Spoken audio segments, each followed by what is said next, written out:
Hi, I'm Kim Dykstra with the Town of Breckenridge with the Council update for September 9th, 2014. For meeting minutes as well as lots of information about the Town of Breckenridge, please visit us online at townofbreckenridge.com. There you'll find links to our Town Council meetings. We have recorded meetings that you can listen to, as well as the written minutes. So if you would like more information about some of the stuff that Town Manager Tim Gagan and I are going to talk about, please go to our website and listen to our Audible minutes. We also have a Facebook page. We'd love for you to join us, and a Twitter account. So if you'd like to kind of get involved in the Town of Breckenridge and have your voice heard, feel free to log on to one of those, Town of Breckenridge or Town of Breck for the Twitter account. Next we'll hear from Town Manager Tim Gagan on the highlights of the September 9th Town Council meeting. So the September 9th meeting was a pretty packed-filled meeting with both the work session and the evening session. Sign code ordinance. There was some talk about trying to allow sandwich boards outside of the main core at a request of some of our citizens. Right. This was actually a part of a discussion where the council has been trying to focus a little bit on the ongoing enforcement problems we have in the core town.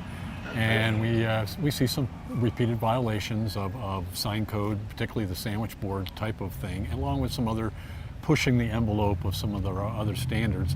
So when the council started that conversation, they thought it'd be appropriate to have a task force look at the core town and see if there was some way to kind of accommodate this, the issue of sandwich boards without kind of ruining the intent of the sign code and the ambiance of downtown. But as part of that, we had some folks outside the core who said, you know, we have that issue too, but we don't have the same problems like foot traffic and narrow sidewalks, those type of things. So the council originally thought, well, fine, that could probably work fine on the outside core. So let's see an ordinance and talk about that. Turned out that some of the merchants inside the core were concerned that there's not a level playing field if you don't look at these two things together. And there was also some other concern of whether how you apply the sign code outside the core should be mirrored more like what's going to be done in the inside the core.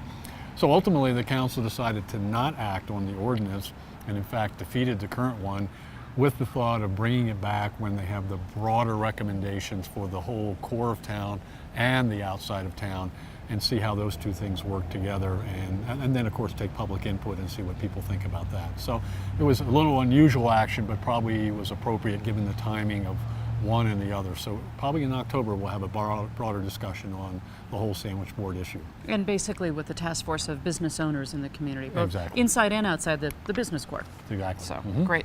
And then there were a couple of ordinances that were relating to the Pinewood Village and the financing, and Quorum, which is an investment company that actually put that Pinewood Village together. Right. Pinewood One has been with us for over 15 years, and the town and Quorum Development partnered at that time to build affordable housing, rental housing. And the project was built during a time when interest rates were higher and those type of things. So the town's been working with Quorum to refinance their original debt situation and to lower interest rates, make the cash flow better, and actually to give a little return to the town, because that was part of the original deal, that when there was enough cash flow, the town would get a land lease payment back from Quorum. What we had done over the last year or so, or actually 2 years now, we actually loaned them the money to do the start of the refinancing, $7.2 million on a temporary basis, to allow them to assess the market and then to find the best interest rate out there. Well, they finally have done that after 2 years of searching, and they're now working with Freddie Mac to actually have a much lower interest rate. And so they'll replace our debt with this new debt. And then as a part of the package, the town also are going to continue to use part of our housing funds to continue a loan to Quorum, so we can get an interest in loan payment over the long haul of 1.4. So the council acted on documents that allow them to close on the Freddie Mac loan, the bigger loan, and then also to clean up all of the other documents that we have with Quorum to mirror this new debt financing. So now the Quorum's ready to close, hopefully in a couple weeks after we do second reading. Great, great. It's good news, actually.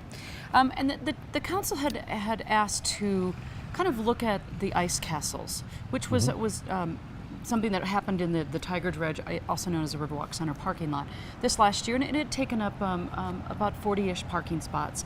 It was a great attraction. However, it just, the council had been hearing some negativity from some of the residents. So we asked them for a recap, and we presented it to the council. Right, this is pretty typical of new events. After we try them out, we see whether or not they worked well or didn't work well. Ice Castle kind of is a mixed bag. To a certain extent, it was an attraction.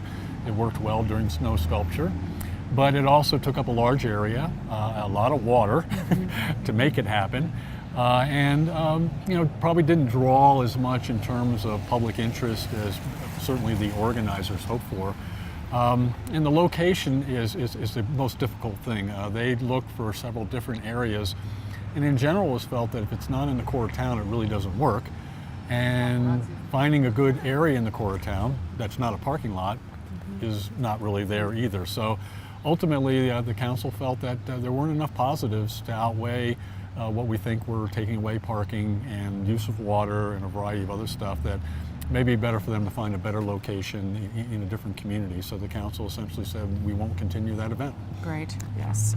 And one that wasn't on the agenda, that was going to be a short discussion. The mayor asked that the council that, on the agenda, if you look up the agenda online, you will see that it was not actually on the agenda. Right. However, there was a pretty major discussion on the retail marijuana. And that's been kind of a culmination of a lot of citizen comments to our town council. Right. Either individually or as website emails and those types of things, grocery stores, post office, just real concerned about the both sides of the issue.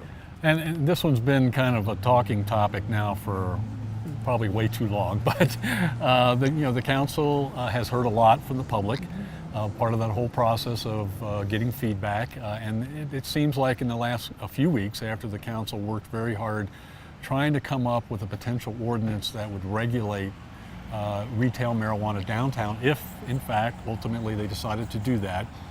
The public interest has grown even stronger, it seems like. So the council has decided to have had a conversation to really say, okay, now that we've heard all we've heard, we've done our ordinance, or we're close to putting that on the docket for approval, what do we want to do? Do we want to do a vote? Do we want to do go ahead and pass the ordinance and then let it take its course? And this kind of has gone full circle because the council talked about a vote a month ago. But when we talked about a vote the first time, it was really to have the public weigh in on the ordinance, either yay or nay. And the ordinance made the question very complicated. It would have been almost a whole page of, do you agree that blank, all these things would occur, limiting where they could be located, how many downtown, all those type of things. So the council shifted back to more of what we would call an advisory ballot question, which they're going to consider at the next meeting, which would be much simpler. A little bit more like, do you feel it's appropriate to have retail marijuana downtown? Yes or no? Or do you feel it's appropriate to have retail marijuana downtown with 4 or 5 kind of very simple restrictions, location, no more than so many, yes or no? So that would then, if in fact the council acts on that resolution next meeting, would mean we would hold a special election, and that special election would probably occur in early December. That's the soonest it could occur if everything falls in place. And essentially give the public an opportunity to weigh in on this kind of very decisive issue that has split the council and seems to have split the community. Right.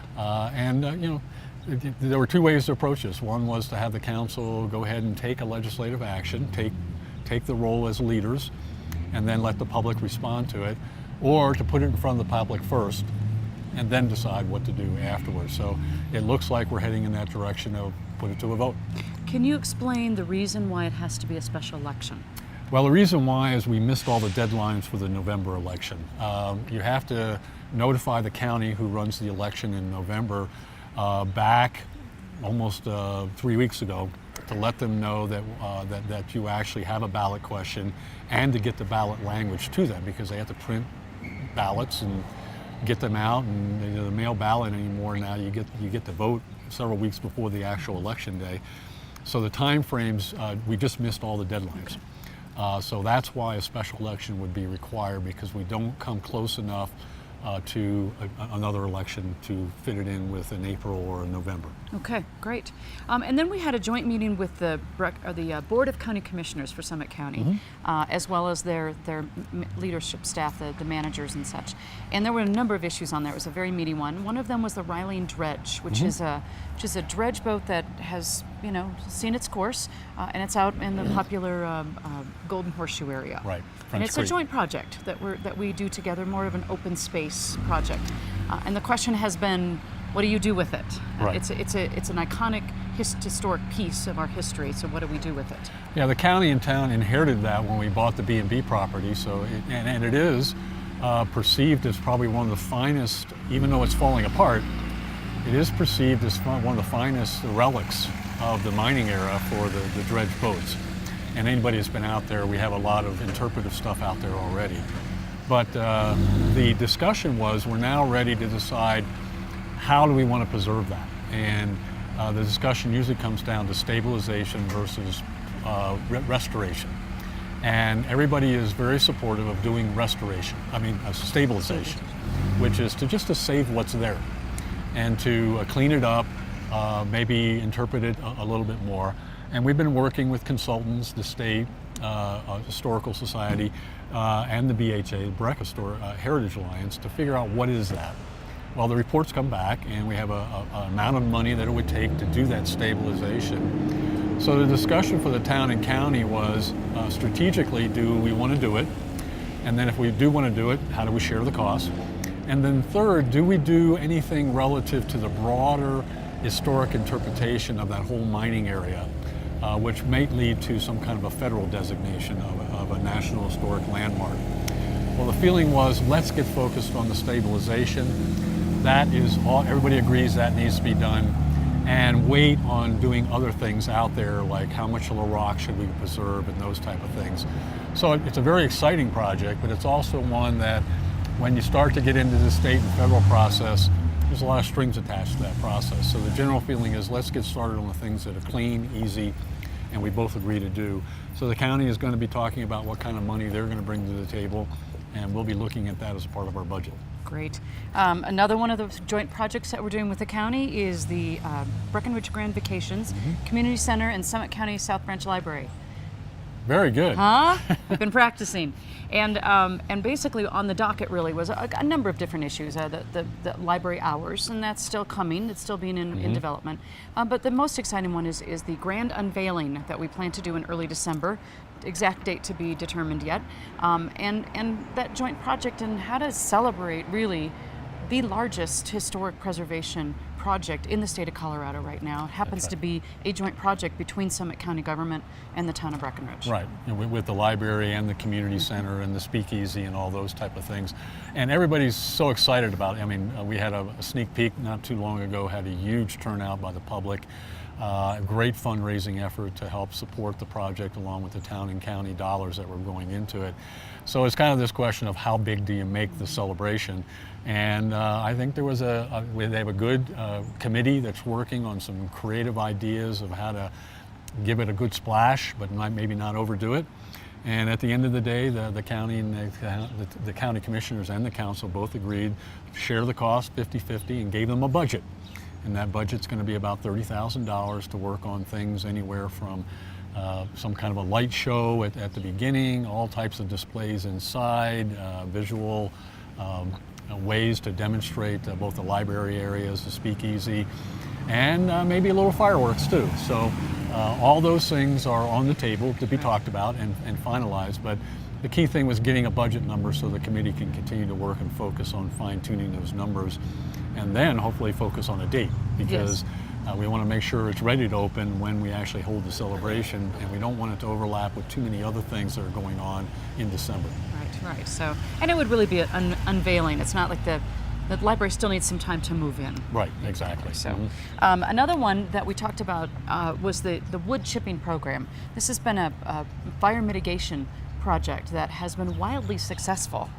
And so they gave us an update on the shipping program. Right, we're a very active area with Breckenridge and the whole Upper Blue, particularly with our focus on defensible space and trying to get neighborhoods to really be fire wise and those type of things. So the county was very successful in getting some money to do this program. The town stepped up with also some dollars to help with the program. And the results were that a lot of participation, which indicates that people are concerned and that they ought to be. So it was so successful, the county is going to do it again next year, and that'll be a county-wide program that will come through the neighborhoods again and pick up trees and limbs. And the town will continue its assistance with storage of the chips out on Block 11, along with some underbrush chipping and those type of things. So the good news is it was very successful this year, and that both parties want to continue it into next year with the idea that maybe this is a great way to keep people focused on this ongoing fire mitigation that needs to be done all the time. You can't do it just once and hope that that takes care of things. Right, exactly. The recycling center update. We've been working with the county on another joint county project that we've been working with them jointly. Mm-hmm. The first step was to move their public works kind of trucks into our public works yard and kind of share some of those expenses there. The next one is working on a new and improved and expanded recycling center. Right. Yeah, all their property on 450 are county owned, and the recycling center is very heavily used, but it's not exactly the most attractive thing in the world, and the county recognizes that. So we have agreed to supply them a piece of land out on Coin Valley that will allow them to really lay out a very nice recycling center. And the county is now ready to get that process started, so they're actually starting to meet with town, business representatives, things like that, to say, what's the best recycling, we call it a recycling center, but it's actually a multiple use type of reuse of material type of thing that will come out of this. So the county announced that they're ready to start that process, do the design, and then ultimately build something next year that will allow the relocation off of 450. And we're excited about it because we have a lot of issues in the core town, particularly with the business community, with whether it's cardboard, glass, compost. All those things are very important to our sustainable business community. So we're going to be very active in trying to figure out what's the best stuff to put out there, both now and in the future, so that we can really move that needle in the sustainability program. And speaking of County Road 450, we've been talking to the county about putting a sidewalk in there. Right. That's the last link between where the town has done sidewalks, excuse me, up in and through the unincorporated area all the way out to Main Street and Highway 9, and it's a heavily used area. So the county does have design plans started, and we talked about maybe some collaborative partnerships, particularly on that property that is a future affordable housing site. So the county is hoping to move forward with it late next year or probably the following year. Great. Some great updates with the Board of County Commissioners. Thanks, Tim. Sure. There you go, from all the highlights from Town Manager Tim Gagan. There was lots going on at the September 9th Town Council meeting. Our next Town Council meeting is Tuesday, September 23rd. We have a work session that begins at 3 o'clock. Before that, they're actually going to do a little walkthrough for the Arts District to see what's happening at the Arts District, because later that week, the Arts District will have a kind of a grand reopening ceremony and activities going on for the whole time of the 25th through the 28th of September. But prior to the Town Council meeting on the 23rd, Town Council will take a walk through and a tour of the Arts District, and then they'll start the work session at 3 p.m. If you're interested in what's going to be on that agenda, please log on. The meeting will be posted the Thursday prior to the Town Council meeting. You can sign up and actually get an automated notice that that Town Council packet is ready for you to go ahead and look at. The evening meeting begins at 7:30 right here at Council Chambers in Breckenridge Town Hall, located at 150 Ski Hill Road. We hope that you will join us at the next Town Council meeting and get involved with your community.